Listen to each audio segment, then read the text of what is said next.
توجہ فاستمعوا له، اپنی پوری توجہ کو اس کے سننے کے اوپر مرکوز کر دو اور خود خاموش. سری رکعت میں البتہ جبکہ وہ بھی خاموشی سے پڑھ رہا تھا.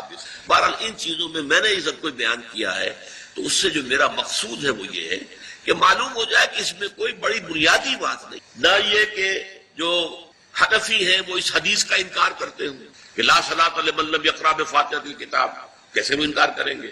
اور نہ ہی کوئی جو حنبلی ہے یا اہل حدیث ہے وہ قرآن کی اس آیت کا اختلاف سے جو ہے وہ اختلاف کر سکتا ہے کہ اذا قرئ القرآن فاستمعوا له وانصتوا. لیکن یہ کہ اس کے پھر اس سے جو احکام کا استنباط ہے اس میں اختلاف ہو جاتا ہے، تو اس کو نہیں سمجھنا چاہیے کہ یہ کوئی بہت بڑی اہمیت والی بات ہے. بات کہ جو فرض نماز ہے اصل اہمیت ہمارے ہاں عام طور پر مذہبی حلقوں میں اور خاص طور پر جو ذرا متصوفانہ انداز کے رنگ کے لوگ ہو وہ فرض کو تو بس ایسے ہی ادا کر لیتے ہیں جیسے بس اس کی کوئی اہمیت نہیں ہے. بلکہ بعض لوگ وہ بھی ہیں کہ جو فرض کو ترک کر دیتے ہیں. نوافل پر سارا صرف رات کی نماز پر زور دیا جا رہا ہے. فرض نمازوں یہ ہم نے دیکھے ہیں ایسے لوگ بالفعل دیکھے. یہ تمام چیزیں جو ہیں در حقیقت اس پھر راہ نبوت سے انسان کو ہٹا دینے والی ہیں. فرض کتنا فرض، نفل کتنا.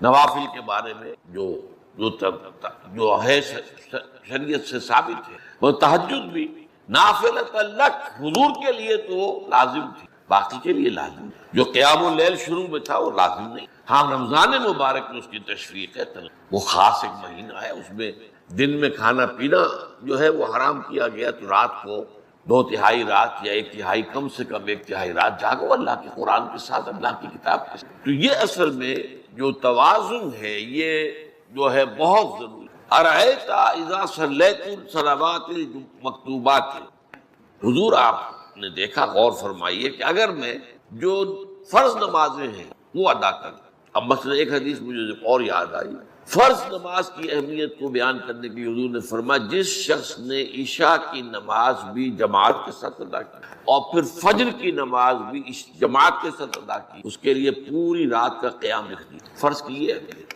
تو اذا صلیت المکتوبات صلوات المکتوبات وصمت رمضان، اور میں روزہ بھی رمضان کے روزے رکھ لوں، باقی روزہ رکھنا آپ کی مرضی پر ہے، رکھیں ٹھیک ہے، لیکن وہ جو لازم نہیں ہے. نجات کے لیے لازم جو بیس لائن ہے وہ جو عبادات فرض، اس کے بعد جتنا آدمی اضافہ کر سکے. حالات کو بھی دیکھیں، بعض حالات ایسے ہوں گے کہ اس میں اصل اہمیت جہاد کی ہو جائے گی، قتال کی. اب ایسا حال بھی ہو سکتا ہے کہ اسلامی نظام قائم ہے، اسلامی حکومت قائم ہے، نظام خلافت قائم ہے، تو اب قتال کا معاملہ جو وہ حکومت کے ذمہ ہے، حکومت انتظام کرے گی.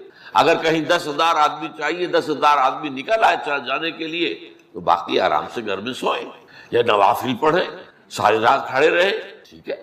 یہ تقرب بالنوافل کا موقع ہوگا. لیکن اگر اللہ کا دین جو ہے وہ مغلوب ہے، پامال ہے، اسے پاؤں تلے رودا جا رہا ہے، شریعت کی دھجیاں بکھیری جا رہی ہیں، عوامر کا استہزاء ہو رہا ہے، اور جو منکرات ہیں ان کی تبلیغ ہو رہی ہے، اس وقت آدمی نوافل میں لگا رہے، وہاں تو فرض ہو جائے گا. امر بالمعروف نہی عن المنکر، جہاد، اس کی جو بھی تقاضے ہوں، اس وقت سارے تقاضے اس کو بیان کرنے کا موقع نہیں ہے. اس اصل شے کو، اس فرض کو ترک کر کے نوافل میں لگیں گے، یہ نوافل منہ پر دے مارے جائے. اس کو بہت زیادہ نمایاں کرنے کے لیے میں مثال دیتا ہوں. ذرا سوچئے، جب دامن احد میں معرکہ جاری تھا اور صحابہ کی جان پر بنی ہوئی تھی، خود حضور کی جان پر بنی ہوئی، آپ کو معلوم ہے آپ زخمی ہوئے ہیں اور اتنا خون آپ کا بہہ گیا ہے کہ آپ بے ہوش ہو گئے اور خبر اڑ گئی کہ آپ کا انتقال ہو گیا، شہید ہو گئے. اس وقت اگر کوئی شخص مسجد نبی میں بیٹھا ہوا درود کی تسبیح پڑھ رہا ہو یا کوئی اور نوافل ادا کر رہا ہو یا قرآن پڑھ رہا ہو، تو اس کے بارے میں کیا حکم ہے؟ پکا منافق ہے. حالانکہ کام تو وہ اچھے کر رہا ہے. درود کی کتنی فضیلت آئی ہے، اور نوافل ہے یا قرآن کا پڑھنے کا ایک ایک حرف کا 10 نیک ثواب ہے.